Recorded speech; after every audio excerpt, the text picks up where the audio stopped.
Your son is a failure. He's barely passing my class, and with grades like this, I'm just not sure what kind of future he's gonna have. What do you have to say for yourself? You're supposed to graduate this year. Listen to Mr. Johnson. What kind of future do you think you're gonna have? With all due respect, don't call me a failure. Failure is an event, not a person, in fact. And you talk about the future, Mr. Johnson, but you're not preparing us for that. Excuse me? Just listen to what I'm saying. This should be good. Would you agree that in the future, most careers will become automated? Yeah, so? So the people who succeed will have to be curious, innovative, with resilience to adapt to new changes. What's your point? My point is, the focus in this school is not on that. It is on regurgitating information and test taking, and that's just real. But in today's world, creativity is the most important leadership skill. Oh, that's how you feel. You don't have to believe me, but maybe you will believe the 1,500 executives who recently said creativity is the most important leadership skill. See, pretty soon, no one will be hired because of what they know. Because who cares what you know or if you've memorized a fact? We've got Google and Siri for that. In the future, people will be hired because of what they can do with their knowledge. Can they creatively solve real-world problems, not just follow instructions or directions and bubble in multiple choice questions? So, Mom, that's why I'm stressed, because these robotic tasks we learn in school should stop. Because no one can do a robot's job better than a robot.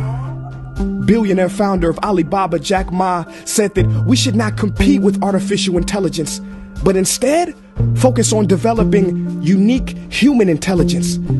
Mr. Johnson, drills are for teeth, not the human mind. So these repetitive knowledge-based tasks we must leave behind.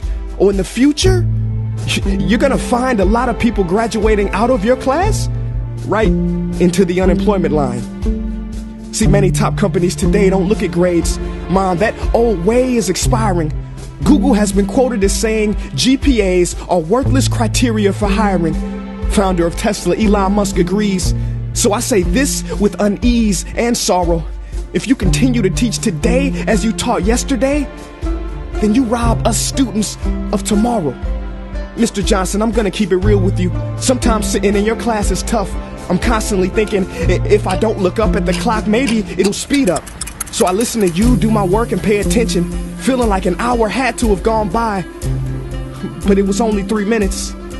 So if you wonder why we're bored in class, look, you want to get a kid to hate reading? Give them this, a school textbook.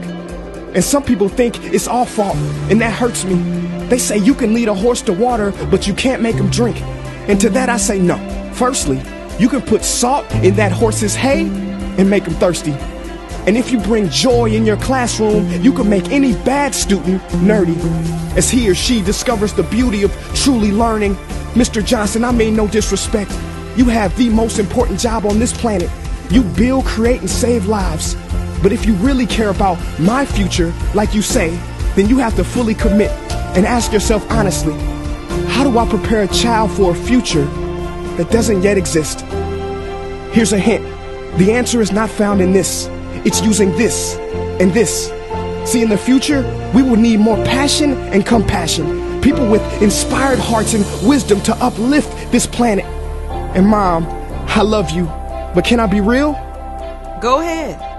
You want to know one of the biggest factors for childhood success? It's not IQ. It's family meals. And we haven't had one of those in a while. See, I know sometimes you don't feel proud, because I may not be a straight A student, but I'm not stupid. These tests may be 70% of my grade, but they're 0% of my future. But don't worry, I'll pass this class and get through this.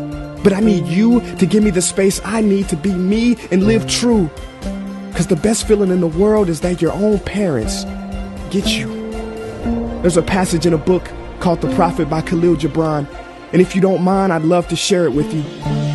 Go ahead. See, he says, your children are not your children. They are the sons and daughters of life longing for itself. They come through you, but not from you. And though they are with you, they do not belong to you.